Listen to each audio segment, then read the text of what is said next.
Hoy me voy a pelear con las gafas, ¿vale? Porque es la primera vez que me digo con gafas y el lugar no me entiende bien. Tiene que estar quitando de ponerla y la verdad que me estoy acostumbrado todo ello.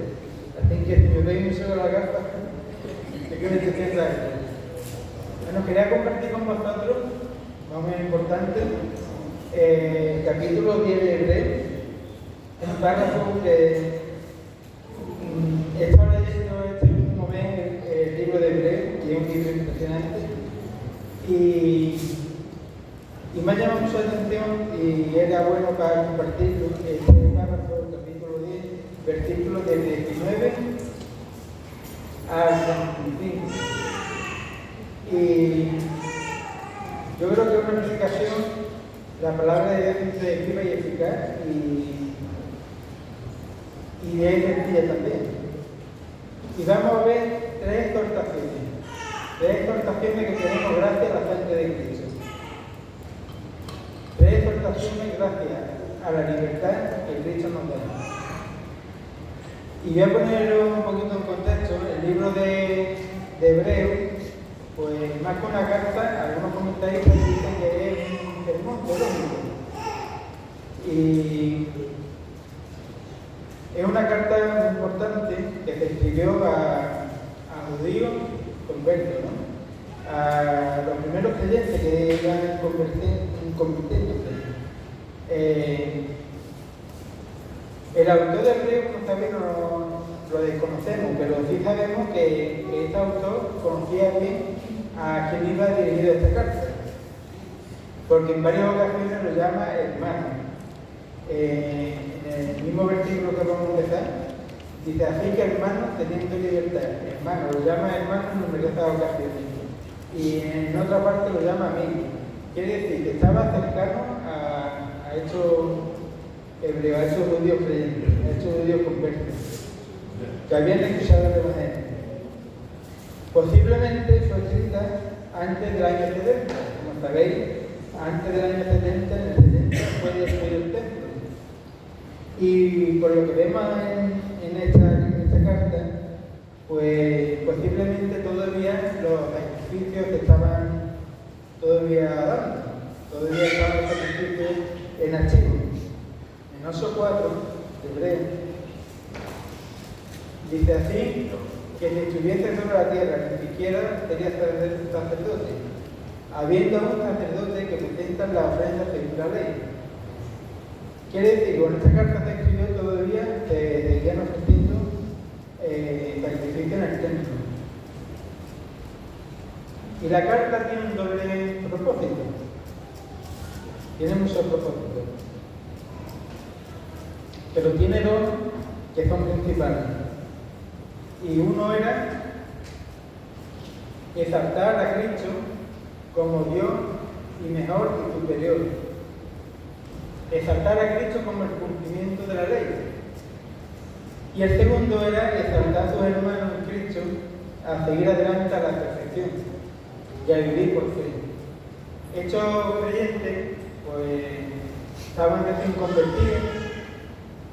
convertidos y tenían muchos ataques, tanto de los mismos judíos para que volvieran al judaísmo, como de los gentiles. Y entonces estaban siendo, sobre todo por los judíos, estaban siendo presionados. Y entonces, por eso escribe también esta carta para darle ánimo a estos primeros creyentes. Y como he dicho, en el primer propósito que tiene de exaltar a Cristo y como el cumplimiento de la ley, nos dicen en Hebreo 1:4,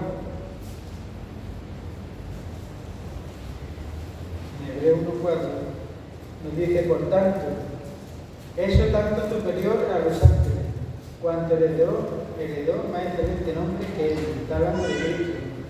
Que Cristo fue mayor y superior que a los ángeles, y que es mayor y que es superior a los ángeles. Había una tradición antigua judía que decía que el mediador del antiguo pacto era los ángeles. Entonces ahí había disputas y había cosas. Entonces la autor de Hebreo, conociendo bien esta forma, dice que Cristo es superior a los ángeles. También dice que es mayor que Moisés. En Hebreos 3:3 nos dice, porque tanto mayor gloria que Moisés es estimado y digno de ti, cuando tiene mayor honra que la casa que el que la hizo. Aquí vemos también que tiene mayor gloria que Moisés. Y es mejor sacerdote. También es superior sacerdote a Aarón, a Moisés. Y nos dice en Hebreos 5:10, y fue declarado por Dios sumo sacerdote según el orden de Melquisedec. Entonces vemos como Cristo es el cumplimiento de la ley y es mejor y superior a todo lo que había atrás, puesto que Él es el cumplimiento, Él es lo perfecto. En Hebreos 7, del 20 al 28,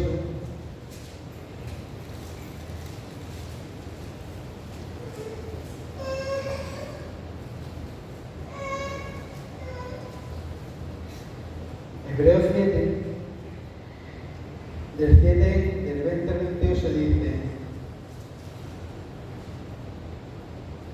y esto no fue hecho sin juramento, porque los otros ciertamente sin juramento fueron hechos sacerdotes, pero este con el juramento del que le dijo, juró el Señor y no se arrepentirá. Tú eres sacerdote para siempre según el orden de Melquisedec. Y esta cita es del Salmo 100, no lo veo bien, lo tengo que apuntar, del Salmo 114, que viene tan pequeñito que con la lámpara lo veo. Y es una referencia a este salmo. Y dice que Jesús, por tanto, Jesús es el fiador de un mejor Padre. Un fiador es un fiador. Lo sabéis, ¿no? Cuando yo era joven y me quería comprar una casa o cualquier cosa, pues no me fiaba. En el banco me decía que si no venía con una baliza, con un fiador, pues no podía comprarse cosas o comprarse discos, ¿no? Entonces, Cristo es nuestro fiador, es el fiador del mejor pacto. Él es la garantía por su sangre, porque Él ha derramado la sangre del Calvario. Y esta es la garantía del mejor pacto y de un nuevo pacto. Y Cristo es nuestra garantía, nuestro fiador, nuestra baliza. Y dice, por tanto, Jesús es el fiador del mejor pacto. Y los otros sacerdotes llegaron a este punto debido a que por la muerte no podían continuar. Claro, no eran permanentes, no eran eternos los sacerdotes, iban muriendo, no podían continuar. Mas este, por cuanto permanece para siempre, Cristo tiene un sacerdocio inmutable, que no cambia, por lo cual puede también salvar perpetuamente a los que por Él se acercan a Dios. Por Él podemos ser salvos, los que nos acercamos a Dios. Porque tal como sacerdote no convenía, porque tal como sacerdote nos convenía, santo, inocente, sin mancha, apartado de los pecadores y eso más sublime que el cielo, que no tiene necesidad cada día con aquellos sumos sacerdotes de ofrecer primero sacrificio por sus propios pecados y luego por los del pueblo, porque esto lo hizo una vez para siempre, ofreciéndose a sí mismo. Cada año, en el día de perdón, en el Yom Kippur, los sacerdotes tenían que ofrecer sacrificios primero por ellos mismos, para que fueran perdonados, fueran limpiados, y así poder tener acceso al lugar santísimo para entrar, para pedir perdón y hacer sacrificios por todo el pueblo. Y el pueblo tenía que estar lejos, no podía estar cerca. Pero Cristo lo hizo una sola vez y para siempre, ofreciéndose a sí mismo. Porque la ley constituye como sacerdote a débiles hombres, pero la palabra del juramento, la que hemos hablado antes del Salmo, cuando oró el Señor no se arrepentirá, tú eres sacerdote para siempre, según el orden de Melquisedec. Porque la ley constituye como sacerdote a débiles hombres, pero la palabra del juramento, posterior a la ley, al Hijo, hecho perfecto para siempre. Ahora tenemos libertad, que es lo que nos habla este texto que vamos a ver. Pues sabiendo que Cristo es mejor y superior y es el cumplimiento a la ley, pues Ahora vamos a empezar con nuestro texto. En Hebreo 6 también dice, es mediador de un mejor pacto. En Hebreo 12:24, a Jesús el mediador del nuevo pacto y a la sangre rociada que habla mejor que la de Abel. Jesucristo, como he dicho, es el cumplimiento de la ley y de la promesa de Dios en el Antiguo Testamento. Este es el primer propósito. Y el segundo era exhortar a sus hermanos a seguir adelante a la perfección y a vivir por fe, porque estaban siendo oprimidos, estaban siendo perseguidos y estaban recibiendo disciplina y estaban desanimados, estaban angustiados y estaban cediendo ante las circunstancias. Muchos estaban dejando el cristianismo, muchos estaban dejando la iglesia y los anima a seguir adelante. Pues con este doble propósito que tenemos en mente, con este contexto, sabiendo que Cristo es el cumplimiento de la ley y también sabiendo que el autor quiere animar y exhortar a los creyentes, vamos a leer de nuevo el párrafo que quiero compartir. Así que, hermanos, teniendo libertad para entrar en el 19. Así que, hermanos, teniendo libertad para entrar en el lugar santísimo por la sangre de Jesucristo, por el camino nuevo y vivo que Él nos abrió a través del velo hecho de carne, y teniendo un gran sacerdote sobre la casa de Dios, acerquémonos con corazón sincero, sin plena certidumbre de fe, purificados los corazones de mala conciencia y lavados los cuerpos con agua pura. Mantengamos firme sin fluctuar la protección de nuestra esperanza, porque fiel es el que prometió. Y considerémonos unos a otros para estimularnos al amor y a las buenas obras, no dejando de congregarnos como algunos tienen por costumbre, sino exhortándonos y dándonos cuando veis que aquel día se acerca. Pues aquí está el segundo propósito, ¿no? El autor quiere alentar, animar, exhortar a estos creyentes, ¿no? A estos creyentes que están dando sus primeros pasos en el cristianismo. Y son judíos conversos y conocen bien la ley, conocen bien los profetas. Y lo primero que se dice es,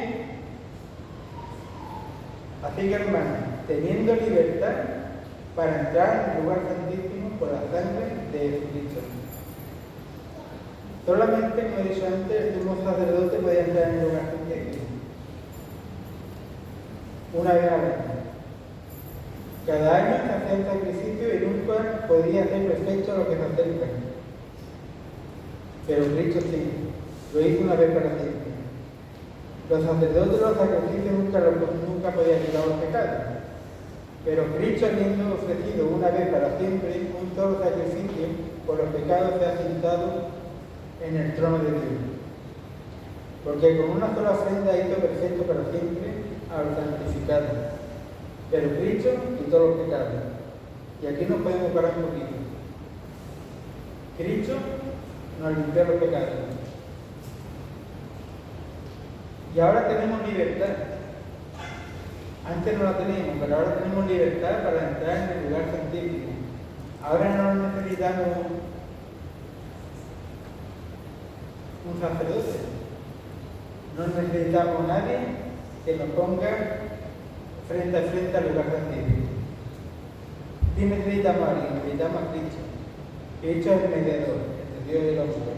Pero Él nos ha dado libertad para entrar en ese lugar santísimo. Ahora que estamos de vacaciones, ¿alguno habéis ido a un hotel? Pero para entrar en un hotel hay que pagar.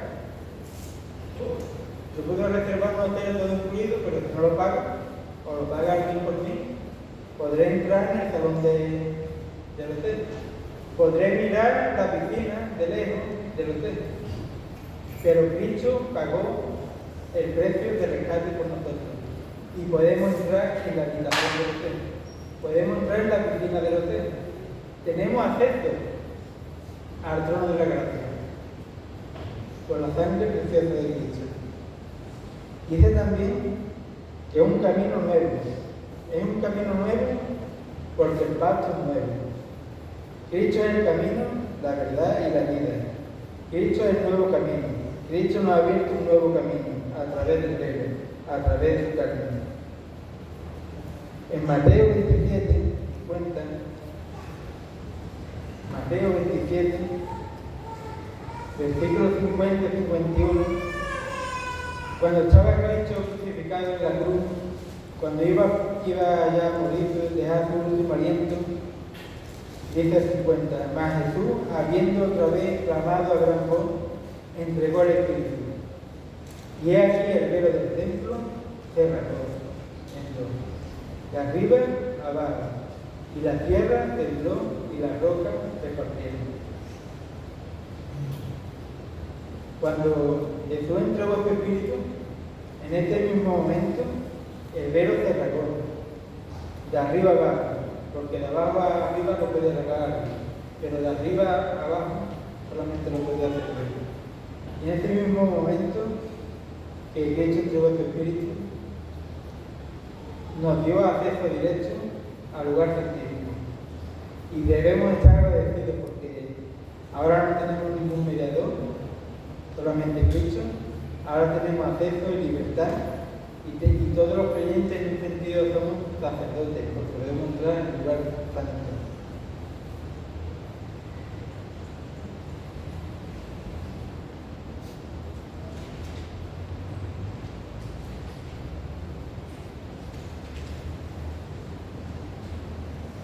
Dice el versículo de él que Jesús fue declarado por Dios sumo sacerdote según el orden de Melquisedec. Tenemos libertad para entrar en el lugar santísimo teniendo un gran sacerdote.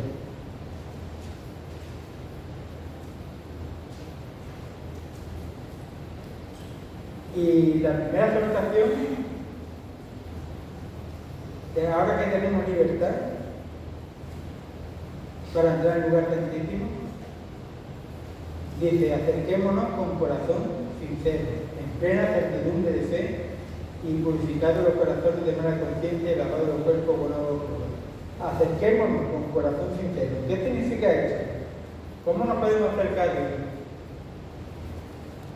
Acercarnos a Dios, acerquémonos. Ahora Cristo ha pagado el todo incluido. Ya podemos entrar al lugar santísimo. Pues ahora no tenemos ningún impedimento. Ahora podemos acercarnos. Podemos acercarnos a Cristo por su sangre perfecta. Podemos acercarnos. ¿Y de qué manera podemos acercarnos? Dice Hebreos 11:6 que sin fe es imposible agradar a Dios, porque es necesario que el que se acerca a Dios crea que le hay y que es galardonado de lo que le busca. Es necesario que vayamos con fe. ¿Y cómo viene la fe? En Romanos 10:17 dice: así que la fe es por el oír, y el oír la palabra de Dios. La fe es por el oír, y el oír la palabra de Dios.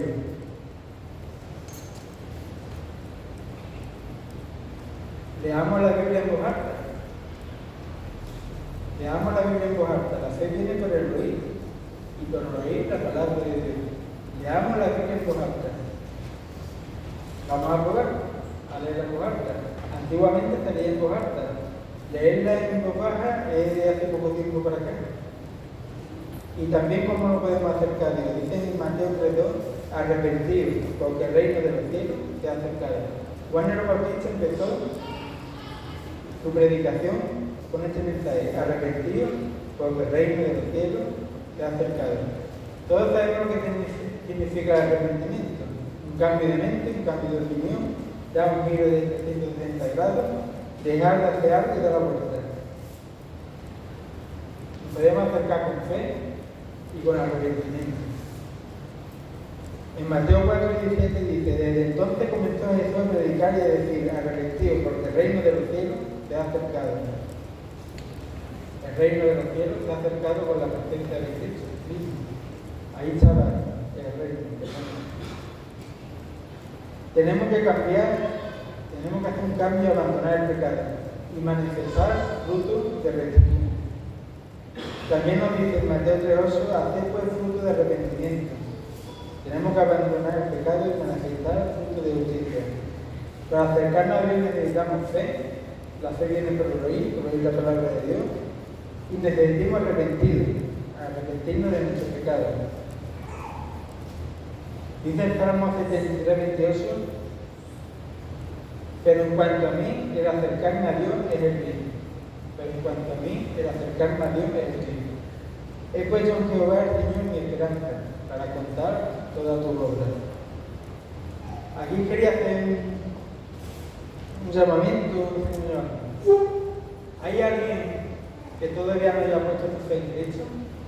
Que todavía no haya ido a Cristo con un corazón sincero, limpio y puro, y con un corazón arrepentido, y se haya acercado a Cristo? Ahora es el momento de acercarnos. Ahora es el momento de acercarnos a Cristo y ir a Él con fe, con confianza, arrepentirnos de nuestro pecado, y Él nos dará vida eterna. ¿Hay alguien que no lo ha hecho todavía? Que lo piense cuando termine el culto o ahora, cuando quiera, que hable con uno de nosotros, un hermano de la iglesia que pueda preguntarnos. Dice también Santiago 5:4-8, acercaos a Dios y Él se acercará a vosotros. Es una promesa. Acercaos a Dios y Él se acercará a vosotros.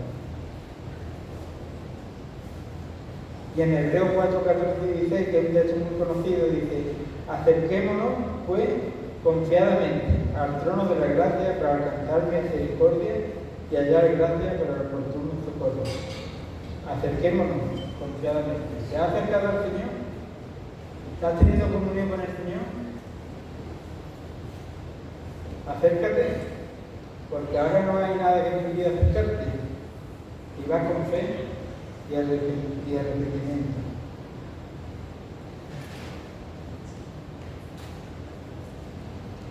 Bien, pues ya hemos visto la primera exhortación. Acercarnos a Dios. Con la libertad que tenemos en Cristo, podemos entrar al lugar santísimo gracias a Él. Y ahora el segundo punto. Dice, mantengamos firmes. Antes nos decía que nos acercáramos, y ahora dice el 23, mantengamos firmes sin fluctuar. Sin fluctuar significa sin moverte. No te muevas. Mantengamos firmes sin fluctuar la protección de nuestra esperanza, nuestra fe, porque fiel es el que prometió.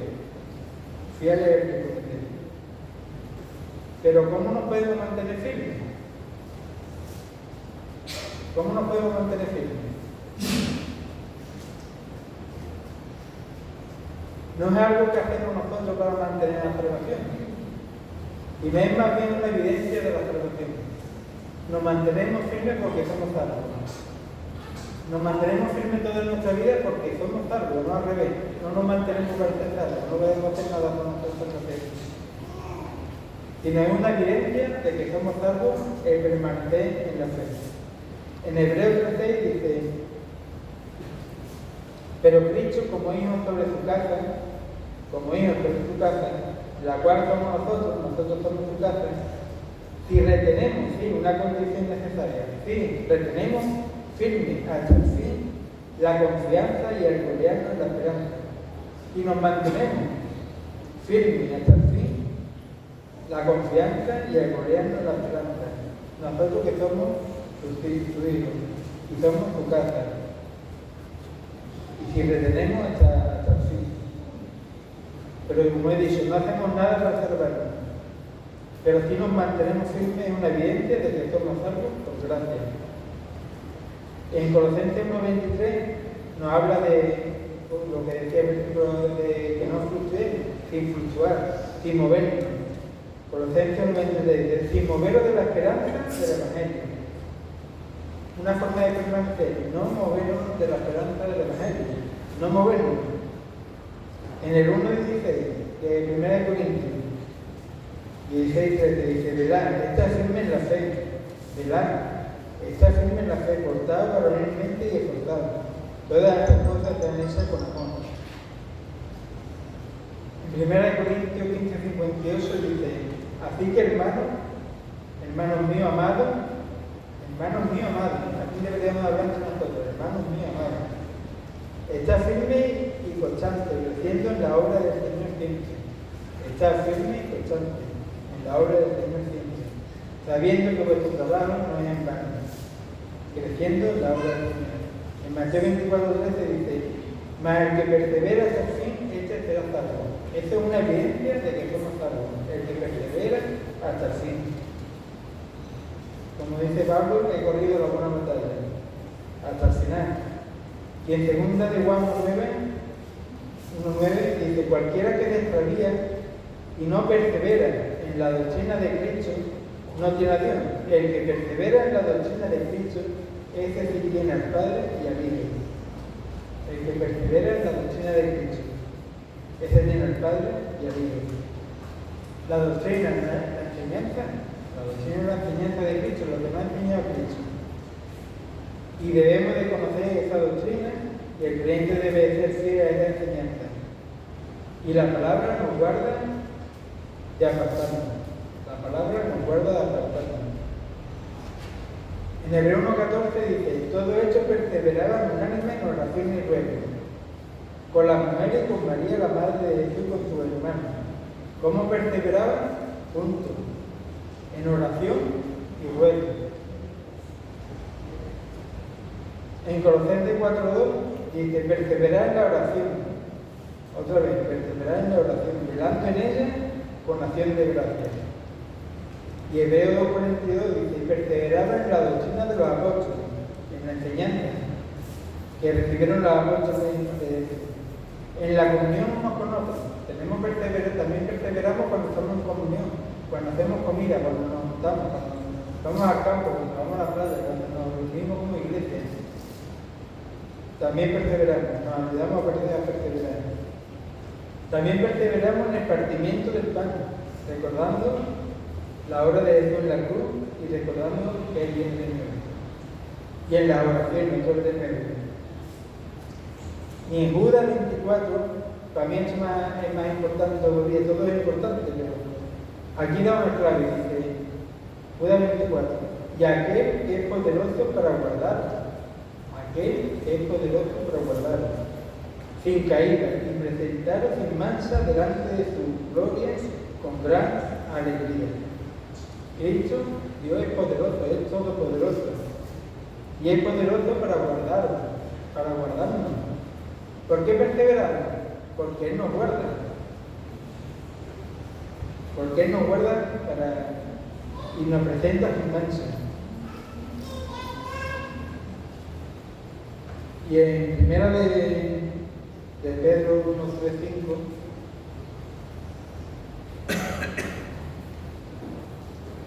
primera de Pedro del verso 5 dice también, bendito el Dios y Padre de nuestro Señor Jesucristo, quien según su grande misericordia nos hizo renacer para una esperanza viva. Tenemos una esperanza viva, no se olvide, una esperanza viva, por la resurrección de Jesucristo de los muertos, y una herencia incorruptible, incontaminada e inmarcesible, reservada en el cielo para vosotros. Y ahora dentro, que sois guardados por el poder de Dios mediante la fe, para alcanzar la salvación que está preparada para ser manifiesta en el tiempo postrero. Somos guardados por Dios. Somos hijos suyos y nadie nos puede arrebatar de su mano. Y somos guardados por su poder, mediante la fe, para alcanzar salvación. Pues resumiendo un poco, ¿cómo podemos mantenernos en la fe? Como nos exhorta aquí, mantengámonos por reteniendo la confianza, sin movernos de la esperanza del Evangelio, velando, estando atentos, creciendo en la obra del Señor siempre, creciendo en la obra del Señor. También estamos llamados a hacer obra también. También estamos llamados a hacer obra. Y dice que permanecemos y crecemos en la obra del Señor, perseverando en la doctrina de Cristo, en su enseñanza, en su palabra, perseverando. Y perseverando juntos en oración y ruego, juntos en oración y ruego. En la oración, perseverando también en la oración, llegando con acción de gracia. y perseverando en la doctrina, en la comunión unos con otros, celebrando la Santa Cena y orando. Pues ya hemos visto 2 puntos. El primer punto era, ahora que tenemos libertad, ¿qué podemos hacer? ¿Qué podemos hacer ahora que tenemos libertad? Según el versículo 22. El que lo sepa que lo responda, por favor. 1, 2, 3. ¿Quién lo sabe? Acercarnos. Ahora que tenemos libertad, ¿qué podemos hacer? Acercarnos a Dios. Y el segundo, pues era, lo acabo de decir, mantenernos firmes. Y el tercer punto, ya con eso termino.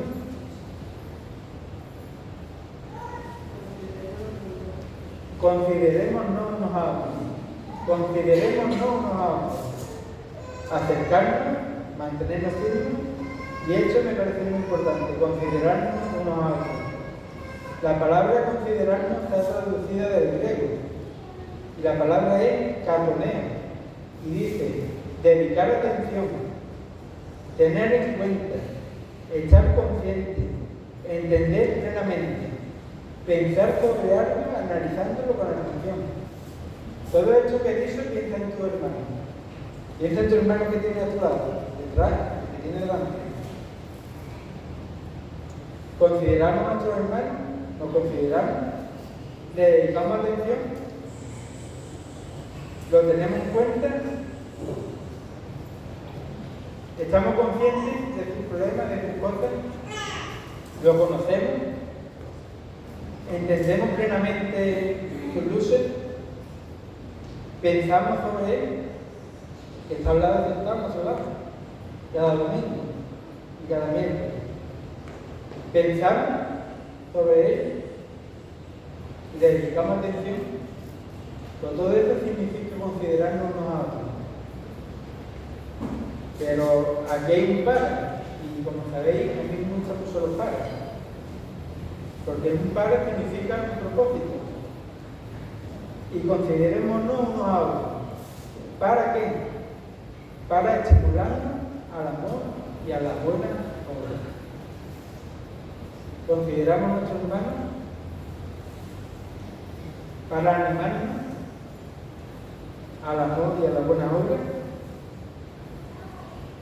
Primero, se me vino a la mente este versículo de Hebreos 13 de cuando dice, considerad, hablando de esto, considerad a aquel que sufrió tal contradicción de pecadores contra sí mismo, para que vuestro ánimo no se canse hasta desmayar.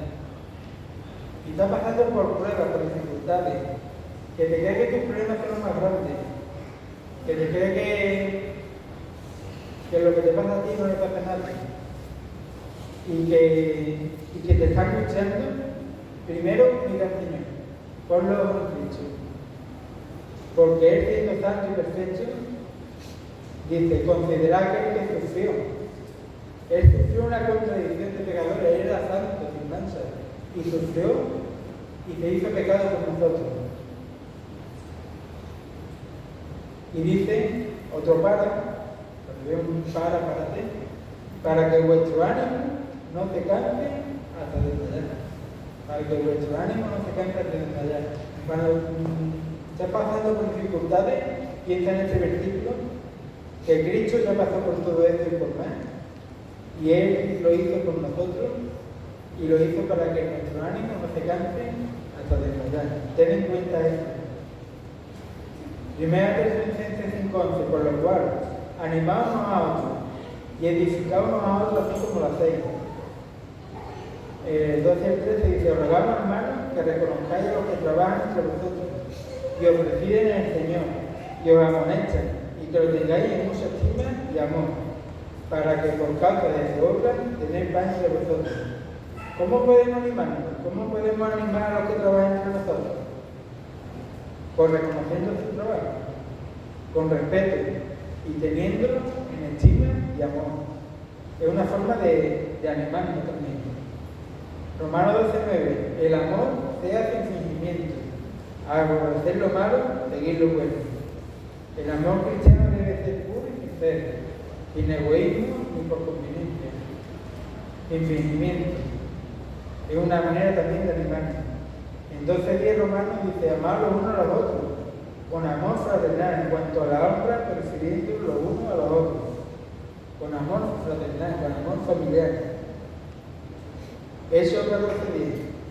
Confirmando los ánimos de los discípulos, exhortándolos, que también significa animar, exhortándolos a que permaneciesen en la fe.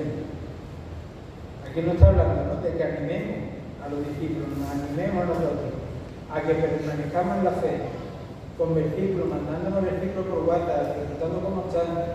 Nos tenemos que animar, hermanos, entre nosotros. En Proverbios 18:14 hay un contraste, dice, el ánimo del hombre soportará su enfermedad. El ánimo del hombre soportará su enfermedad. Mas ¿quién soportará el ánimo angustiado? ¿Quién soportará el ánimo angustiado? Cuando entramos en la angustia, nos paraliza, tenemos miedo. Pero el ánimo hace que salgamos de una enfermedad, hace que salgamos adelante, hace que busquemos la Biblia y la leamos. El ánimo es muy importante. No es la misma una persona enferma con ánimo que una persona enferma sin ánimo. No es la misma persona que esté en paro con ánimo que esté en paro sin ánimo. El ánimo es muy importante y por eso nos llama a que nos consideremos unos a otros, nos consideremos unos a otros y nos animemos, nos exhortemos. En Efesios 5:19 dice, hablando, otra forma de animarnos, hablando entre vosotros con salmos, con himnos y cánticos espirituales, cantando y alabando al Señor en vuestros corazones, dando gracias a Dios siempre, dando gracias siempre por todo al Dios y Padre en el nombre de nuestro Señor Jesucristo. Cuando cantamos, cuando alabamos, cuando cantamos himnos, cuando estamos cantando alabanza, ¿no animáis? Porque si no anima esto, pocas cosas van a animar. A mí me anima mucho cuando estamos cantando alabanza, le estoy cantando al Señor. Y yo creo que todos vosotros igual. Nos animamos, nuestro corazón se alegra. Con su palabra, en Colosenses 3:16. La palabra de Cristo mora en abundancia en vosotros, enseñando y exhortando unos a otros. La palabra de Cristo viva entre nosotros, en abundancia,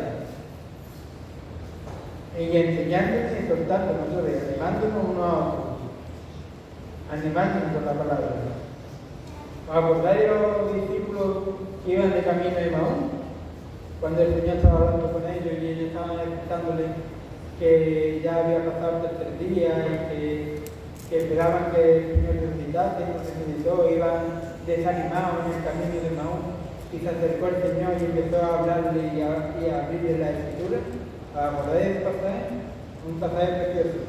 Pues dice, en Lucas 32, cuando el Señor ya le abrió la Escritura y cuando partió el pan lo reconocieron, pero en ese mismo momento desapareció. Y dice, y se decían uno al otro, ¿no ardía nuestro corazón en nosotros mientras nos hablaba en el camino y cuando nos abría la Escritura? ¿No ardía nuestro corazón en nosotros? Un encuentro que enciende corazones.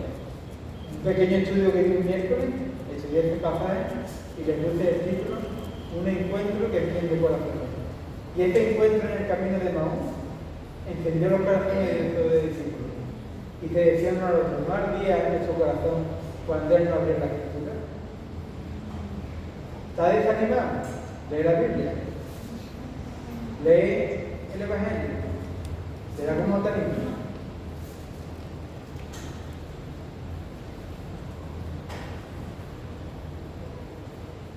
Y también dice que nos animemos a la buena obra.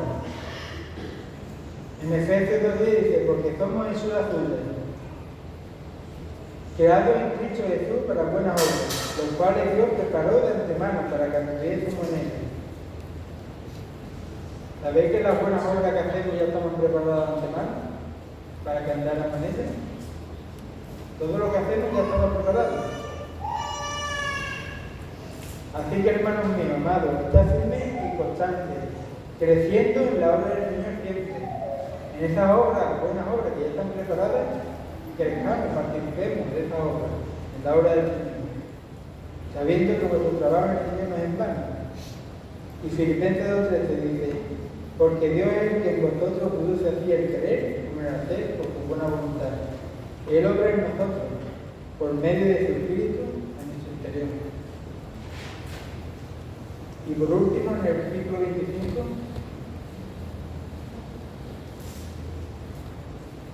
dice, no dejando de congregarnos, como algunos tienen por costumbre, sino exhortándonos, y tanto más cuando veis que aquel día se acerca. Como he dicho antes, muchos estaban siendo oprimidos y se estaban apartando. Y el autor de esta carta le da estas tres exhortaciones. Ahora que tenemos libertad, acerquémonos. Ahora que tenemos libertad, mantengámonos firmes. Y ahora que tenemos libertad, considerémonos a otros. Y no dejar de congregar, como algunos tiempos. En la iglesia encontramos ánimo, encontramos consuelo, encontramos gozo, encontramos alimento espiritual, nos encontramos unos con otros, tenemos comunión unos con otros, pero lo más importante es que nos encontramos con Cristo. Tenemos un encuentro con Cristo, con su palabra, y Él está aquí, donde hay dos o tres congregados en este sitio de nosotros, y tenemos un encuentro donde recibimos al Señor con alegría, donde lo podemos adorar y alabar. Entonces, hermanos, os dejo solamente ya con este esquema. Ahora que tenemos libertad en Cristo, acerquémonos, mantengámonos firmes y considerémonos unos a otros. Amén.